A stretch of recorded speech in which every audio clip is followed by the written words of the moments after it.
Why coming to Australia was my life changing decision, and it all happened by chance. Let's talk about it.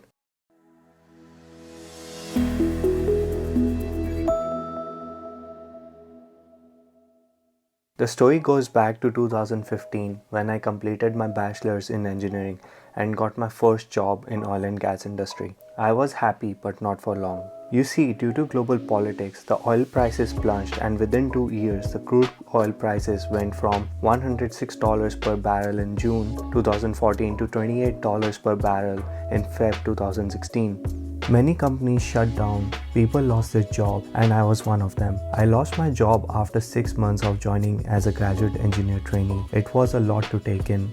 I didn't lose hope at that time, but eventually I did. I always thought of doing masters when I was pursuing my bachelor's.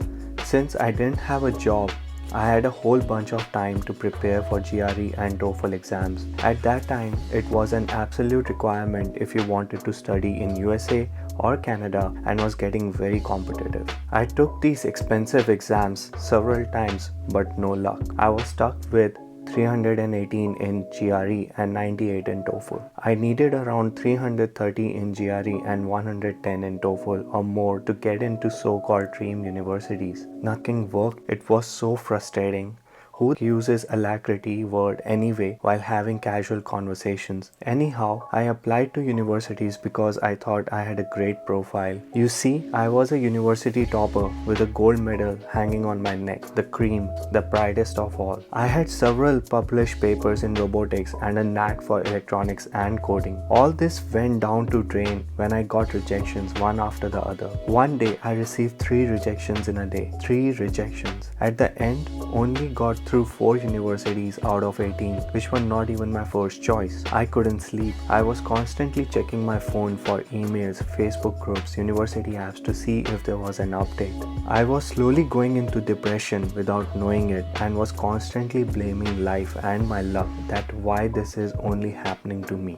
My dad could see that and he wanted me to get out of it. By chance, he came across an article about Australian universities from IDP in a newspaper and wanted me to go with him and check if there's any possibility for me to get in. I used to have arguments with him that it's not great option from tech perspective. There are less options to do research in, less opportunities, lower university rankings. All that bullshit. The system is designed in such a way that they want you to believe what they show. It was relatively easier to get admission in Australian universities because bulk of the students were going to Northern Hemisphere anyway. You just needed to have high CGPA and good English marks to get admission in Australian universities. My father somehow managed to push me to go to Australia, Sydney, UTS, even though we didn't know many people in Australia as compared to USA or Canada. He could see what I couldn't, I guess. But one thing was for sure, he just wanted me to be happy and help me. Coming to Australia in 2017 changed everything for me. The time required me to be very diligent because I didn't have much other choice. It was either to go back to India or stay in Australia and keep on trying. I chose the latter.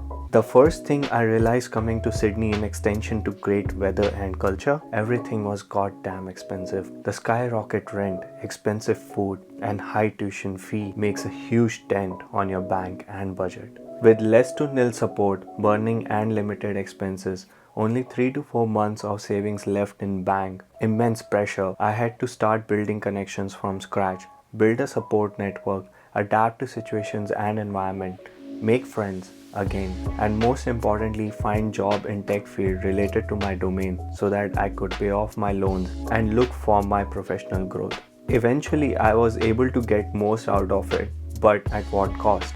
I had to work every day on myself, improve, study, do research, complete assignments, deal with constant application rejections, improve my English. The only constant thing in my life was change. The question is, was it worth it? Absolutely.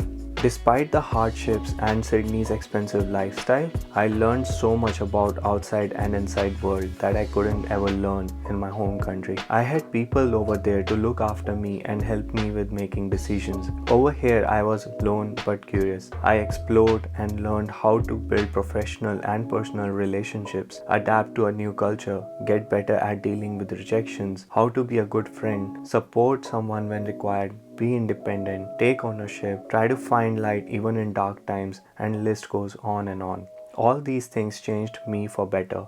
Obviously, this couldn't have been all me. I received amazing support over time from friends and my mentors. From what I was to what I am now, sometimes I just ruminate. Yes, that's a GRE word, by the way.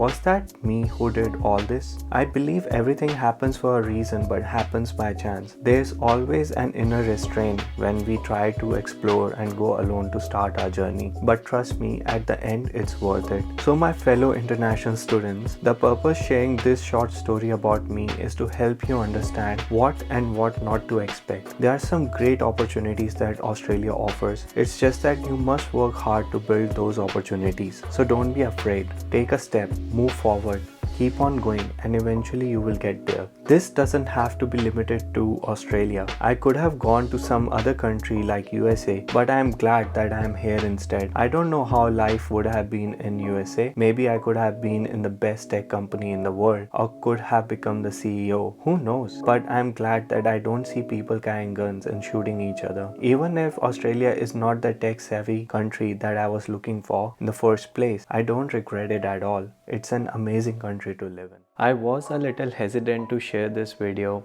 I was like, should I hit the upload button or not? But here we are. I hope this video is helpful and hopefully you got a glimpse on how things are over here in Australia. If you like the video, then please share, subscribe and hit the bell icon so that you can get the updates. Next week, I'll be sharing what you should and you shouldn't do when you come to Australia for your studies. So see you next time.